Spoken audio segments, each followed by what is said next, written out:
J'ai choisi de faire de la mise en scène sur la scène en parallèle et après avoir réalisé un court-métrage parce que c'était pour moi une façon de tester et d'approfondir mon expérience au niveau de la mise en scène. Le spectacle vivant et le théâtre, ça offre un cadre qui est plus chaleureux pour expérimenter des choses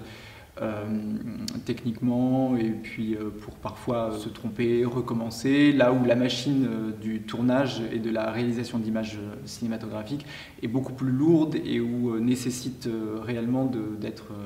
préparée en amont parce qu'elle fait systématiquement appel à des équipes beaucoup plus grosses et aussi parce qu'en termes de tournage, moi je préfère les tournages en extérieur, ce qui implique forcément des conditions techniques plus compliquées. Voilà, la scène permet vraiment de se retrouver dans un environnement chaleureux où on peut essayer, recommencer, se tromper et puis aller jusqu'au bout de ses idées. Le travail de mise en scène au plateau apporte aussi à mon travail de création d'images tout un aspect que le cinéma tel que je l'aborde en tout cas ne le permet pas, dans le sens où moi j'aime beaucoup au cinéma utiliser des décors que je repère et qui sont des décors qui possèdent une richesse en eux-mêmes, qui en tout cas évoquent des choses pour moi, à mon sens.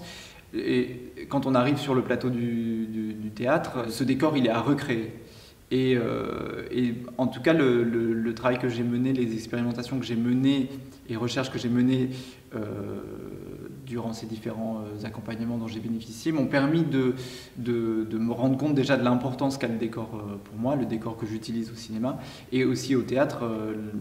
de tester et de trouver une façon de créer ces décors qui sont fondamentales pour les images que j'exploite après pour le reste de la mise en scène. Alors, à la base, ma première formation, c'est la musique. Et donc, le travail que je mène sur le plateau, il fait appel énormément à cette question de la musique. Tout le travail que je réalise en termes de mise en scène, d'ailleurs que ce soit au cinéma ou au plateau, laisse toujours une part importante au sonore.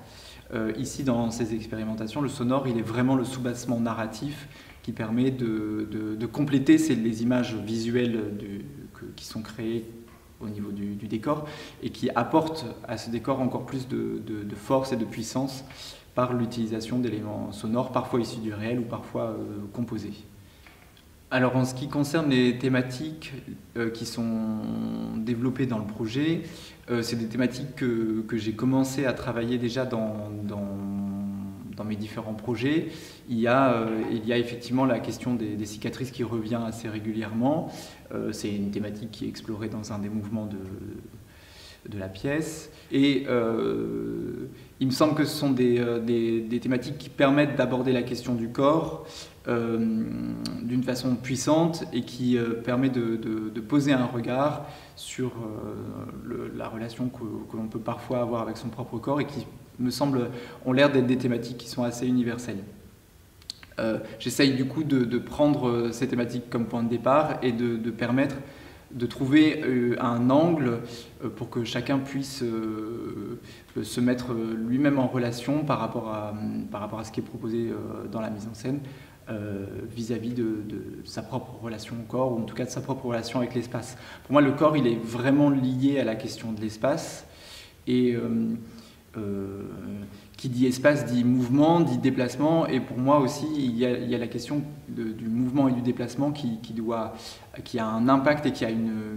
un sens et qui a une répercussion de ce fait sur le corps. Donc toutes ces questions de métamorphose, de changement, d'évolution, en fait, sont aussi pour moi liées à la question du mouvement. En soi, j'ai pas voulu donc faire 5 moments précis de l'adolescence ou de l'évolution ou du rapport au corps. C'est vraiment des visions à chaque fois qui sont spécifiques, qui sont une proposition en soi, qui bien sûr,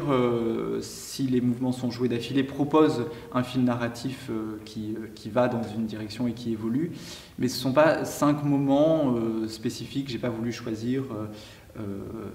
des points spécifiques parce qu'il me semble que chacun a son propre